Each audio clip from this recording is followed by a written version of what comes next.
path of righteousness, and the stars stood still. All was silent.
I brought my family to Lothering because I thought it would be safe.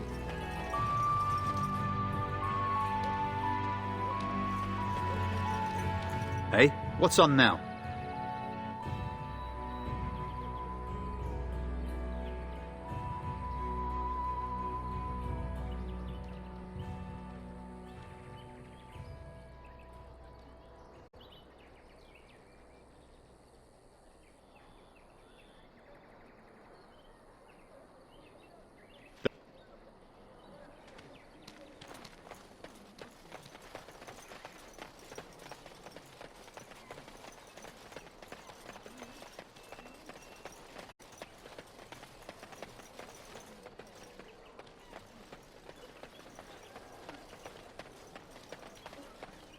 I've heard you're a troublemaker. Please stay away, stranger.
Bad dreams, huh? Well, it is real, sort of. You see, part of being a Grey Warden is being able to hear the Darkspawn. That's what your dream was, hearing them. The Archdemon, it talks to the Horde, and we feel it just as they do. That's why we know this is really a blight.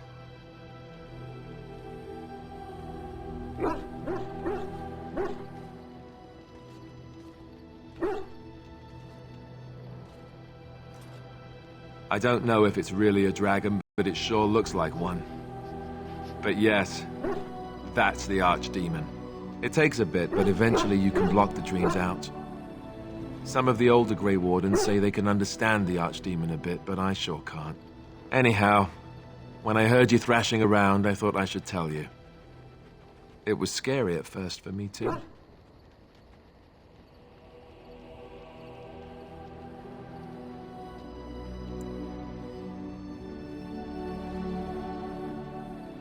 Other than dying young and the whole defeat the Blight alone thing, no. I'm all tapped out for surprises.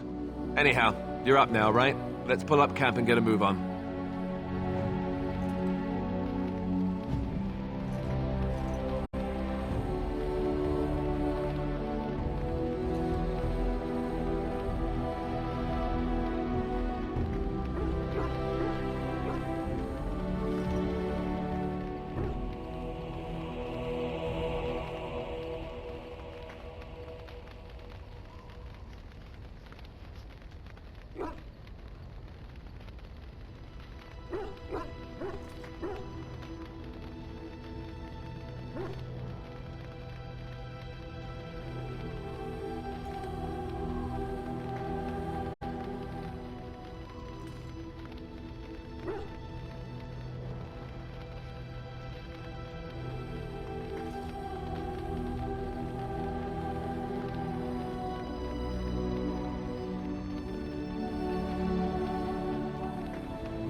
What do you need?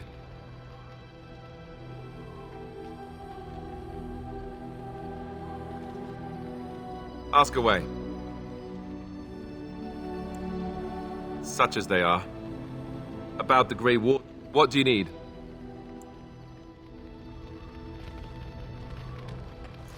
Yes. Well, here I am.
what is meant by someone like me.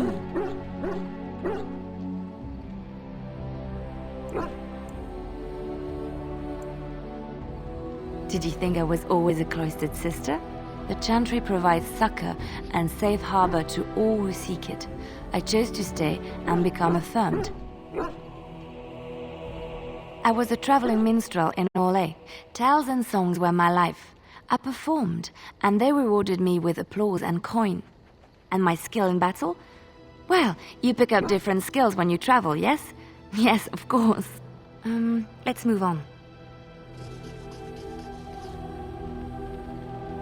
Yes?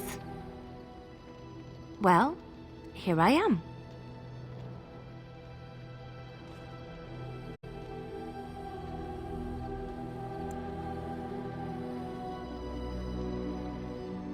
Quiet. It was a life suited for contemplation.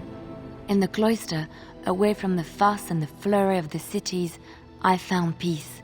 And in that stillness, I could hear the Maker. But it was not perfect.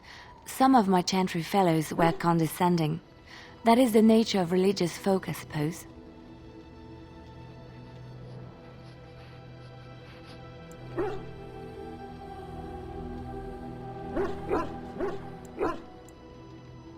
When I talked about my beliefs, that the Maker reveals himself in the beauty of his world, they treated me with disdain.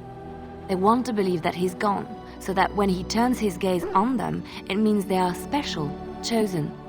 He cannot possibly have love for all, the sick and the weary, the beggars and the fools.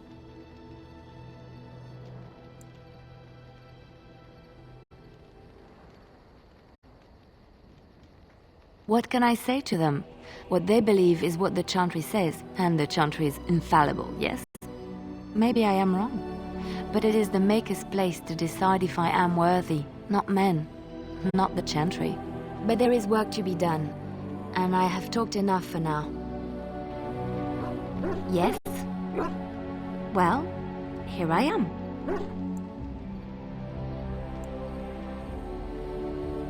I knew this would come up sooner or later. I don't know how to explain, but I had a dream. In it, there was an impenetrable darkness. It was so dense, so real. And there was a noise, a terrible, ungodly noise. I stood on a peak and watched as the darkness consumed everything. And when the storm swallowed the last of the sun's light, I fell, and the darkness drew me in.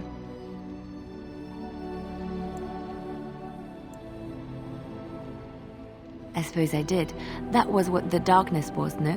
When I woke, I went to the Chantry's gardens, as I always do. But that day, the rose bush in the corner had flowered. Everyone knew that bush was dead.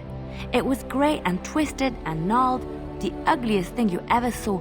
But there it was, a single beautiful rose. It was as though the Maker stretched out his hand to say, even in the midst of this darkness, there is hope and beauty. Have faith.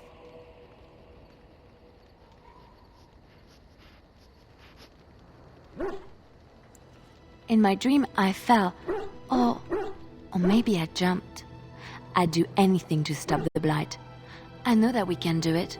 There are so many good things in the Maker's world. How can I sit by while the blight devours everything?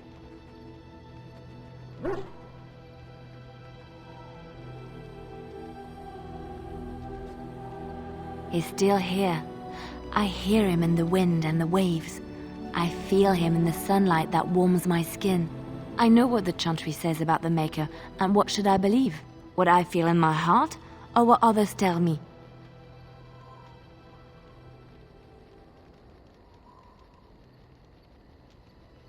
They said my ideas were blasphemy. But is it so bad if what I believe gives me comfort? If it could give someone else comfort? I know what I know, and no one will ever make that untrue. Yes? Well, of course I do. I love stories. Chantry lore says it is man's pride that created the Darkspawn. In ages past, the mages of the Tevinder Imperium ruled much of the world we know. In their pride, they thought their magics invincible and imagined that they were greater than the Maker himself. So thinking, they invaded his golden city, planning to take it for themselves and depose their own creator. But they were impure and full of sin. And it is with the sin that they tainted the golden city, corrupting it forever. The Maker cursed them and cast them from his sight. Wherever they went, they spread the taint of their sin. Any land that was touched by the taint became blighted and would suffer no life. Instead, the Darkspawn arose to torment us and remind us of our hubris. Of course, Orlesians enjoy telling stories. I shall tell you my favorite tale of Aveline, the Knight of Olay.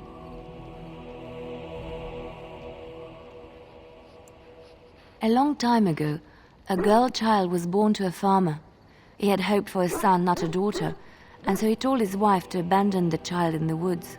Before the cold could claim her, the baby was found by a tribe of Dalish elves who took pity on the poor mewling thing and raised her as their own. Aveline, for that is what they called her, grew strong and quick and clever under the guidance of the elves. She learned to wield the sword as well as any man, could kill a deer with an arrow at 100 paces, and was as graceful on the back of a horse as she was on foot.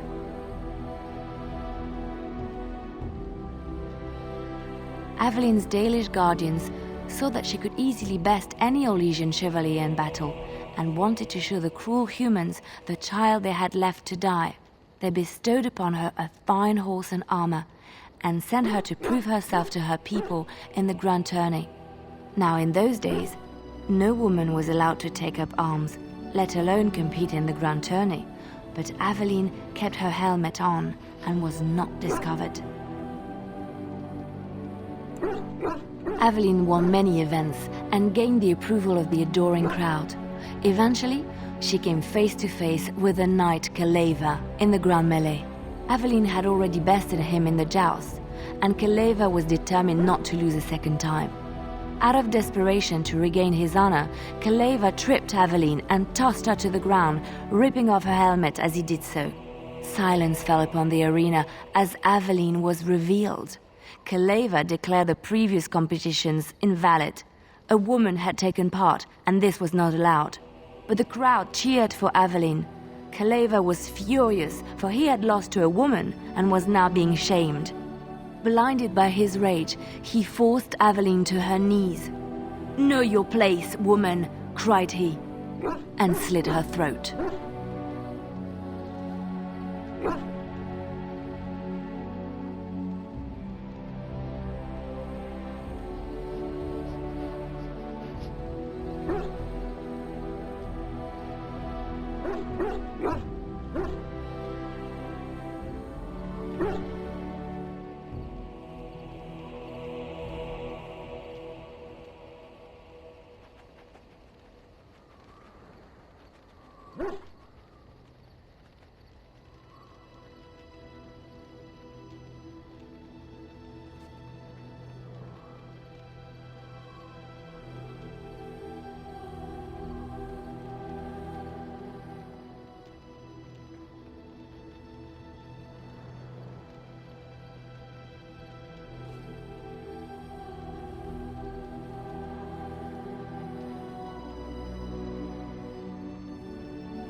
The son of the king, Prince Freyan, was present. He recognized Aveline's skill and bravery and began to see the injustice done to the women in his land. When he was made king, he rewrote the laws of Olay so that women could also become chevalier. He honored Aveline and knighted her after her death. And to this day, any female who is knighted reveres Aveline the Brave, for she is the patron of all women chevaliers.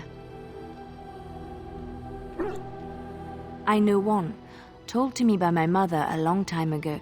It always chilled me to the bone. Maybe you have heard of Flemeth?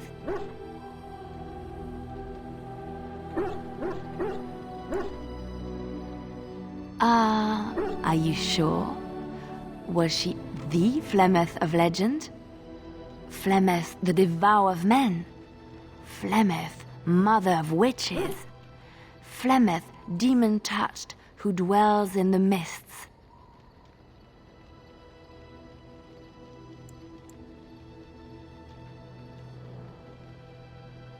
Well, if Flemeth really exists, she would be very, very old indeed. Ferelden mothers scare their daughters with talk of Flemeth. They say that if you're bad, Flemeth will spirit you away and bind you to her forever. They also say that Flemeth mourns her lost beauty and will steal yours through your looking glass if she catches you.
Flemeth's beauty was known throughout the land. She had hair like unto a moonless night, skin as pale as winter's first snow, and eyes as beautiful and perilous as the sea. When she came of age, she came to the attention of the Lord of Highever, Conobar, and he took her for his wife. Conobar soon learned that his young bride had the gift of magic. He kept this a secret, for he feared that she would be taken from him. Flemeth stayed with Conobar for some years, and with his blessing, she practiced her art. And then one day, a young poet named Osen came to the castle. Flemeth was captivated by Osen's voice, and he by her beauty, and they fell in love.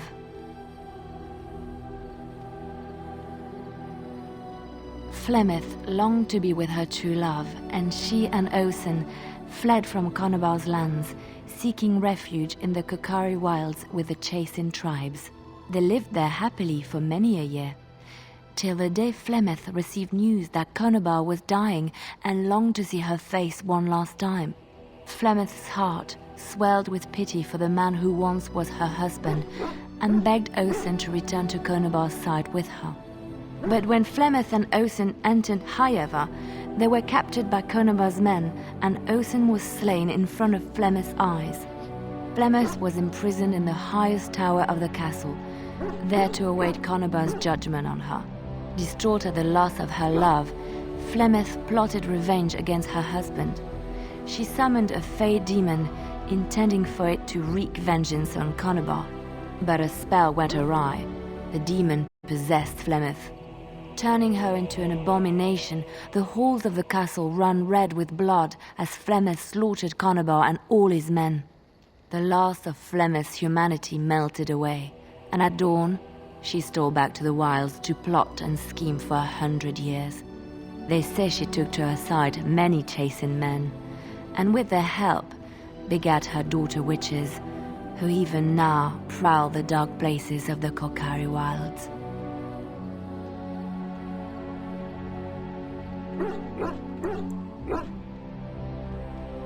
Which one? I have heard a little about how the elves gained their freedom from the Tevinter Imperium. When Andraste began her exalted march against the Imperium, the elves joined her cause to fight their masters. The great elven leader, Shatan, born in captivity, rose up to lead his people.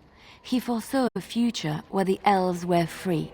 Shatan was killed when Andraste was betrayed, but the elves continued to fight, eventually breaking free of the Imperium. The elves claimed the Dales in the south and settled there in the land of their own.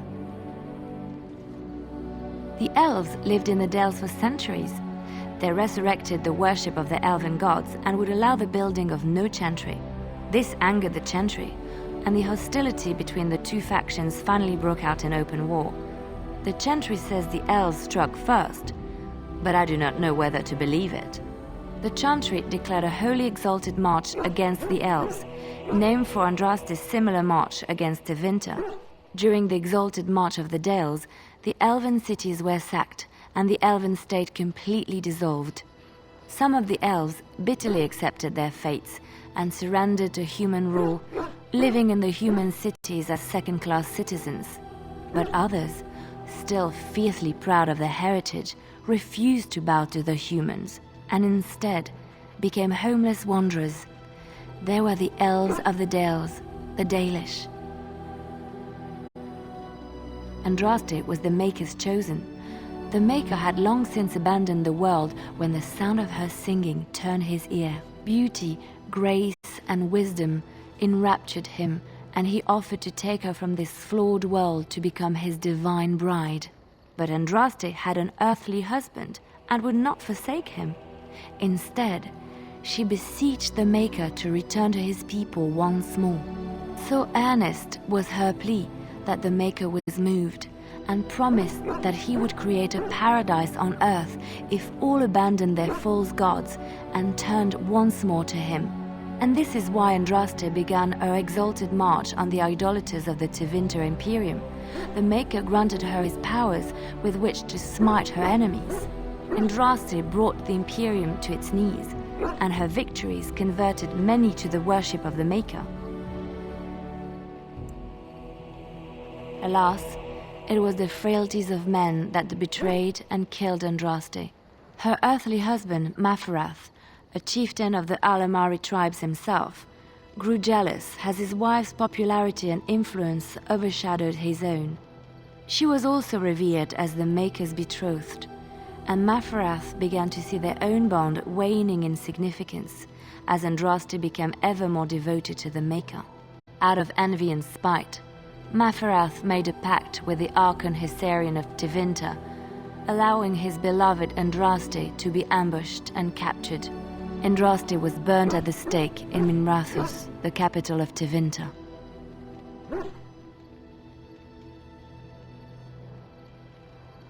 The Tevinter chantry claims that in Andraste's last moments, Hyserian's heart softened, and he heard the voice of the Maker telling him to end her suffering.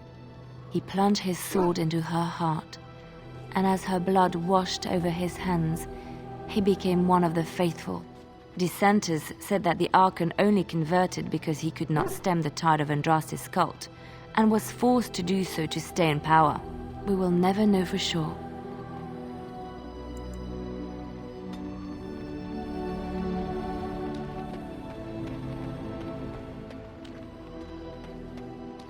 Oh, why, you little...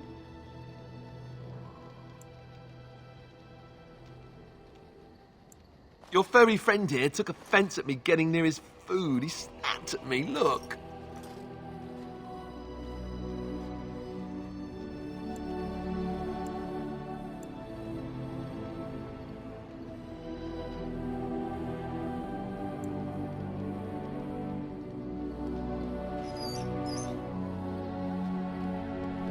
Sometimes I forget that he's a war dog. That'll teach me. I once heard a really old legend about how the hound warriors in the days of the old tribes would feed their Mabari the flesh of the vanquished. Well, that's what I heard anyway. It would sometimes be human flesh. Oh, like you can tell the difference. For all you know, maybe you've already been fed something. Someone.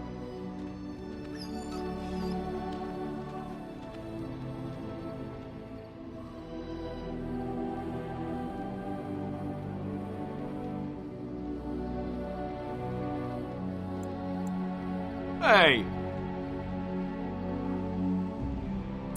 Look at what your fool dog placed in my pack. A putrid, half-eaten hare is not something a woman wants to find in her unmentionables.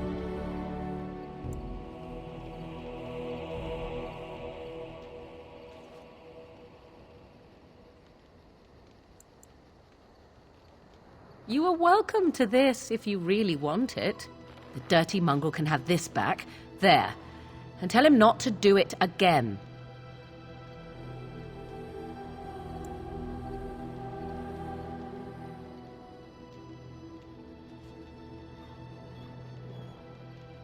I don't want it, you worthless fur bag.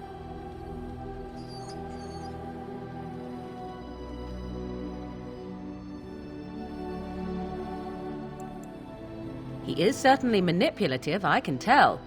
I do it too.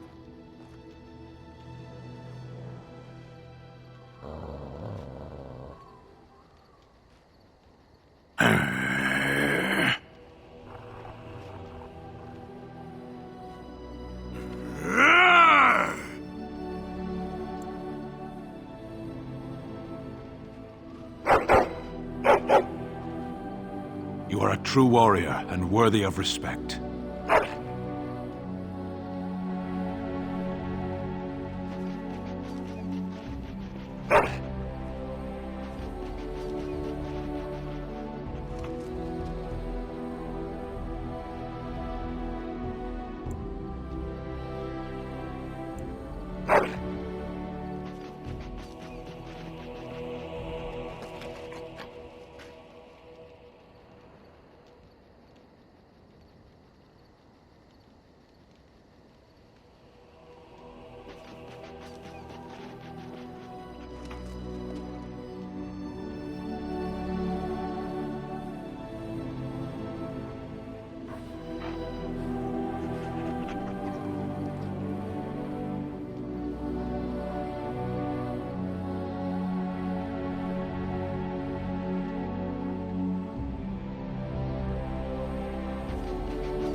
Yes. I am hardly surprised. Very well. As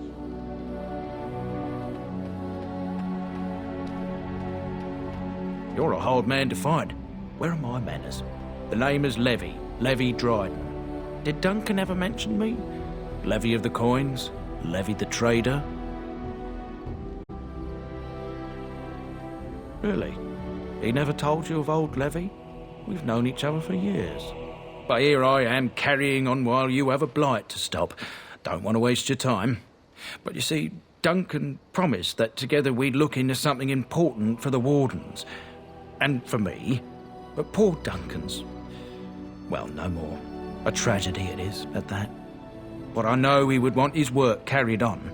His pledge fulfilled. It's a bit of a tale, that is. But I'm the one who brought the Grey Wardens back to Ferelden. Well, I was one of the ones. There were a lot of us. Maker's breath, I'm a bit nervous. Honoured to be here, really.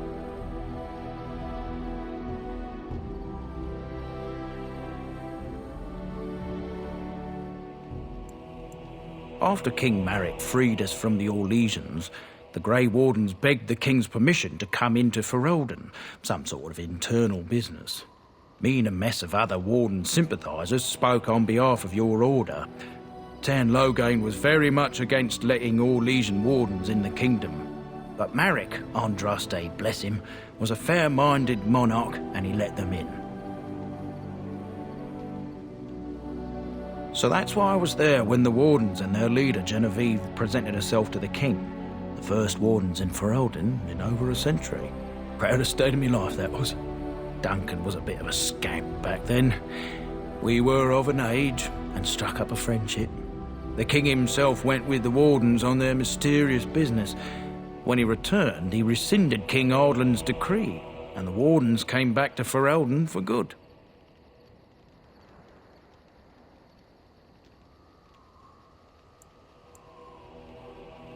People say it's because the Wardens have become terribly unpopular.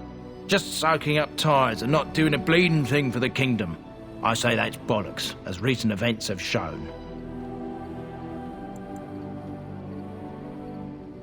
Marek was a bit of a visionary. A powerful mind, that one. In his travels with the Wardens, he must have seen how important their cause was, and been moved by it.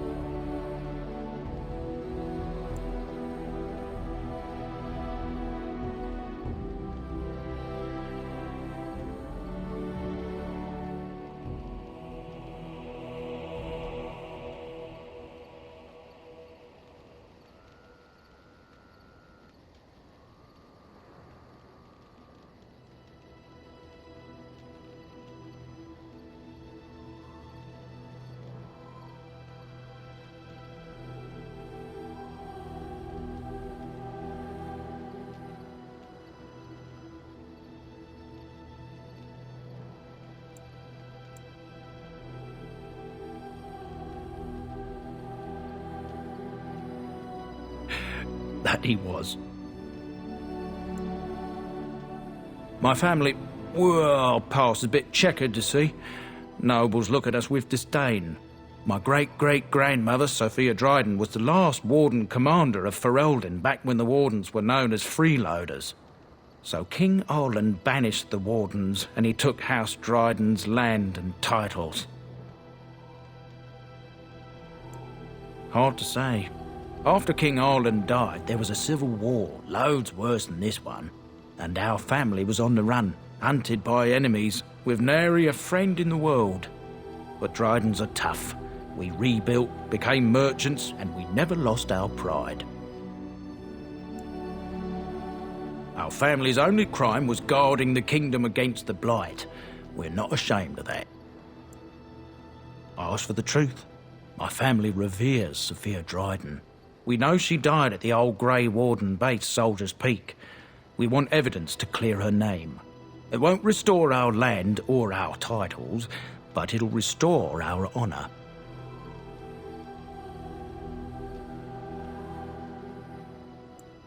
Well, no one's been to Soldier's Peak since Arland's days. At least none that's come back. I spent years mapping the maze of tunnels to the peak. and I found the way a few years back. So I went to Duncan, I did, and I said that he could reclaim the old base and my family could have its honour.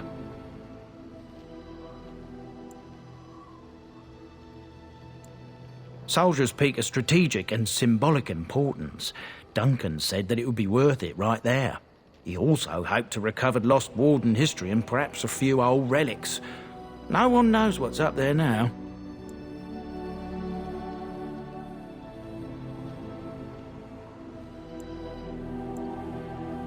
Darkspawn surfaced in southern Ferelden, and Duncan got plenty busy recruiting new wardens and meeting with good King Cailan. Duncan said he would help after the Battle of Ostagar. Said there might be useful things at the peak, but he never had the chance. I can pick my way through the tunnels at the base of Soldier's Peak, but the place, well, they say it's haunted, and it'll be dangerous for certain.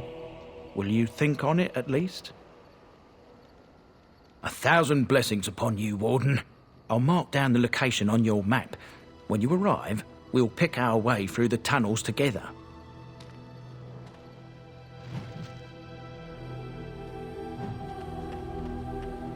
Ah, it's good to see you, my timely rescuer. Bodon Feddick, at your service, once again. I saw your camp and thought to myself, what safer place to rest for the evening than in the camp of a Grey Warden? I'm perfectly willing to offer you a fine discount for the inconvenience of our presence. How does that sound? Good? Yes?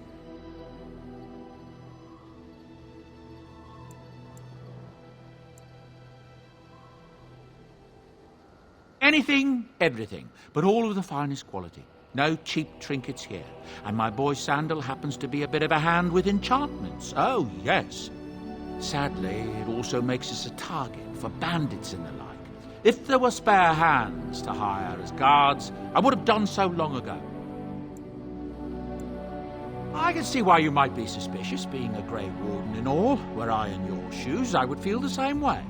Trust me when I say that my encountering you here was serendipity and nothing more. I travel a lot, so I'm bound to meet everyone on the road eventually. If you prefer, I'll take my boy and be on my way. But regretfully, you're the safest spot on this road, without a doubt.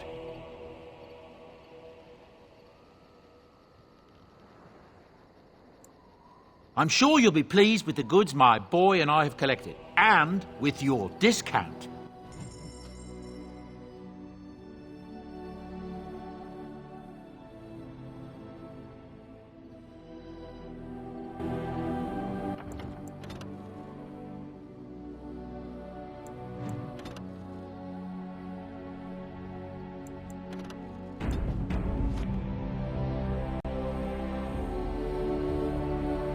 You and your friends are formidable folk, indeed. It's good to have... I'm sure...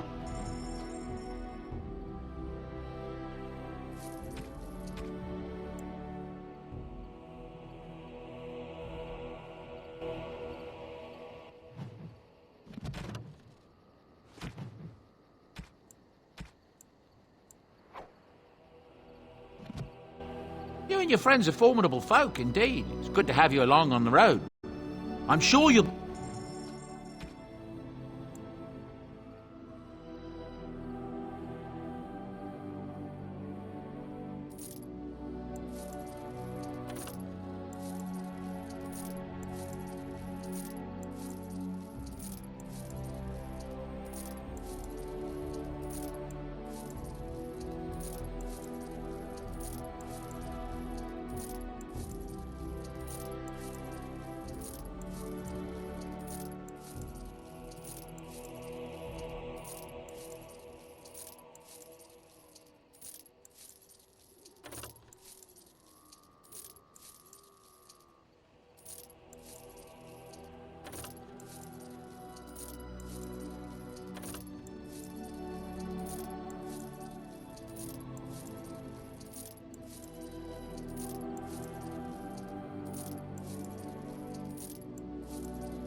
Hello.